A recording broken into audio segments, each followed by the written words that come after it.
rolling the clock forward, you and Elon tweeted recently about population collapse. What do you think is going to happen there?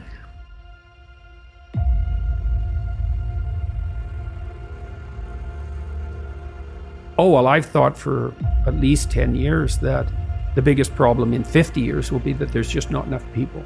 I remember hearing you say a few years ago that you thought we'd peak at about 9 billion. Yeah, we probably won't hit 9. Yeah. And I knew the stats because... Think about how crazy it is to think that we might be living on Earth right now at a time with the most number of humans that are ever going to exist at one time ever. Yeah, that's highly probable. The population collapse in developed countries is precipitous, right? It's like we fall off a cliff. Because it's the same as everyone knows this from the pandemic, the R0 number. If fewer people are reproducing, next generation you have fewer people to reproduce as fewer people are reproducing, and it... Yeah.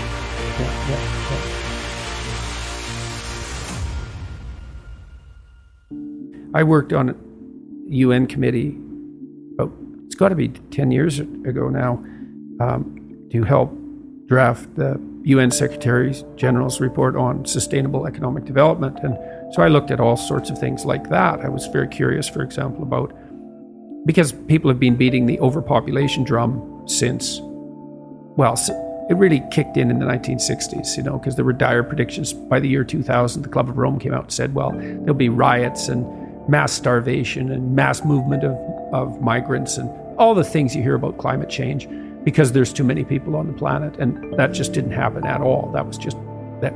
It wasn't just wrong, it was anti-true. It was absolutely wrong. What happened instead was that everyone got way richer, and the bottom section of the population in terms of economic distribution got lifted out of poverty. Inequality still exists, but that's that power law phenomenon we already talked about. Not that that's trivial, it's just unbelievably difficult to determine what to do with. There are solutions, but certainly getting rid of capitalism isn't the solution.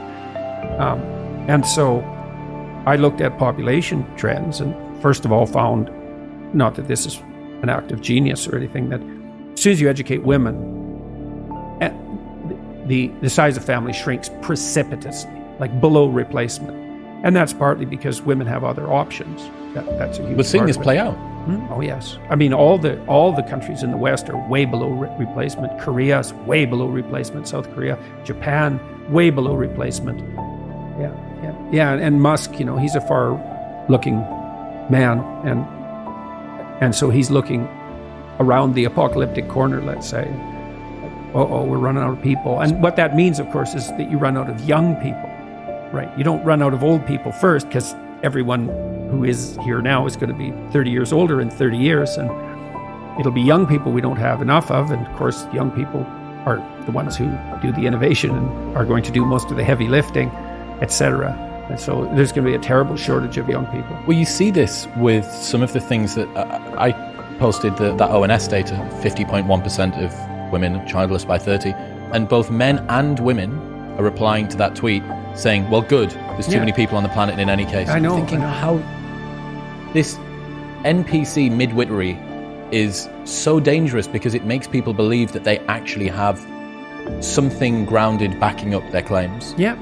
Well, and this idea that the planet has too many people on it, there's no sentiment more implicitly genocidal than that statement. So what do you mean too many people? Exactly. And what do you mean the planet? And what do you propose to do about that exactly? Mass abortion, is that your answer? Or should we do something a little more dramatic? Maybe we'll just shame people out of having children. There was a number of professors talking to a couple hundred students, and one of the professors, who was an environmentalist activist type, and he got up on stage and shook his finger to the whole young crowd, saying that him and his wife had only decided to have one child, which was, in my opinion, one child too many for him, and told all the young people there, if they had a shred of ethical decency, that they would severely limit their reproductive potential. And I stood up and said that I thought that was one of the most appalling things I'd ever heard anyone in academia say to young people, which is really saying something, because they say plenty of appalling things. And it was a very uncomfortable moment, and he huffed off the stage. But you come out as emissary of the academic establishment, you tell young people that humanity is so corrupt that they should seriously consider not propagating, because that violates the deepest of ethical norms, and you think that's a good thing and that that's your right. And it was just beyond comprehension.